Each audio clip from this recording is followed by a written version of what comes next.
ולאיש שומר ישראל, אדוני שומרך, אדוני צלך ליד, יבנך ימים השמש לא יככו, ויורח בליל, אדוני ישמרך מכל רע ישמור את נפשך, אדוני ישמור צאצך ובייך, מעתו ויד, אוי אלוהים. Chers amis, prenez quelques pièces et mettez dans la boîte de tzedaka. Ceci, comme on le sait, précipite la Géoula.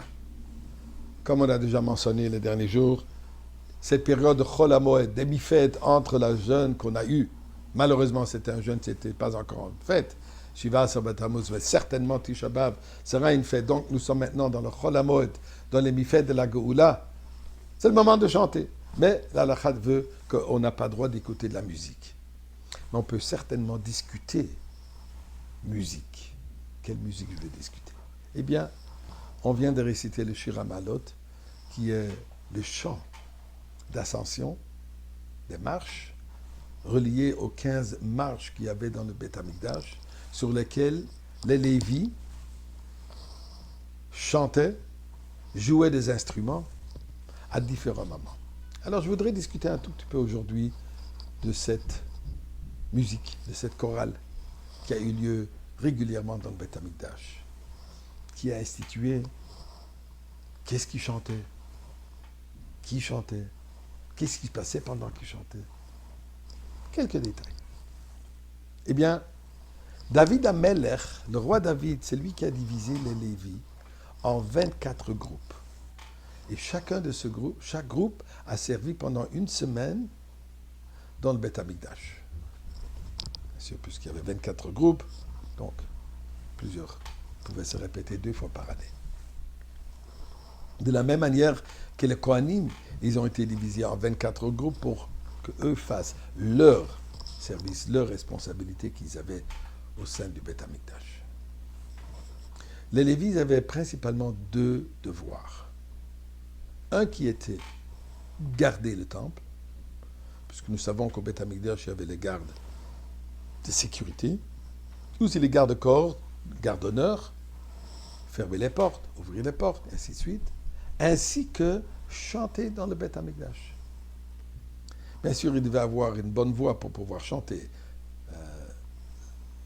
Un Lévi qui ne pouvait pas chanter ne faisait pas part de cette chorale.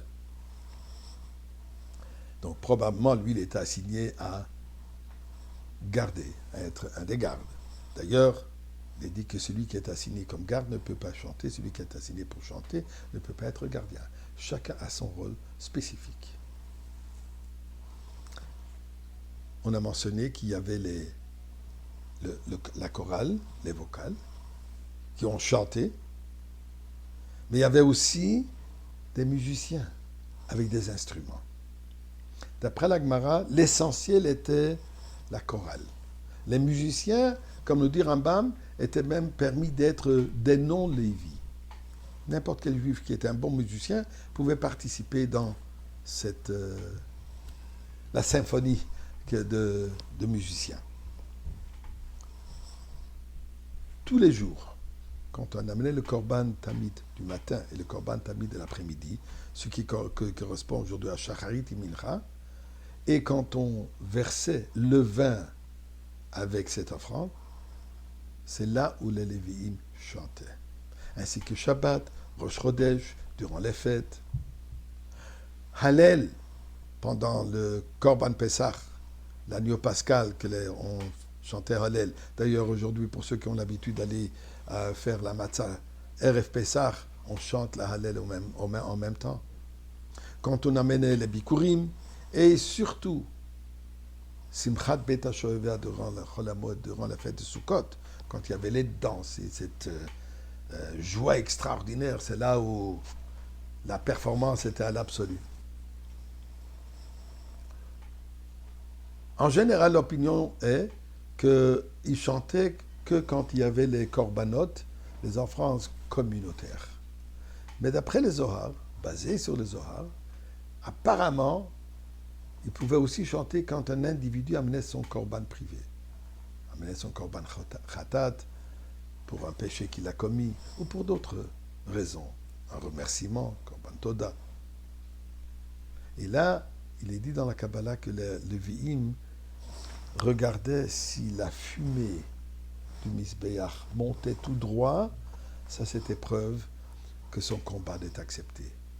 Mais si c'était un peu courbé, ça prouvait que son corban n'est pas parfait, que la personne n'est pas sincère, et les Lévi'im s'arrêtaient à chanter. Donc ils avaient intérêt d'être sincères.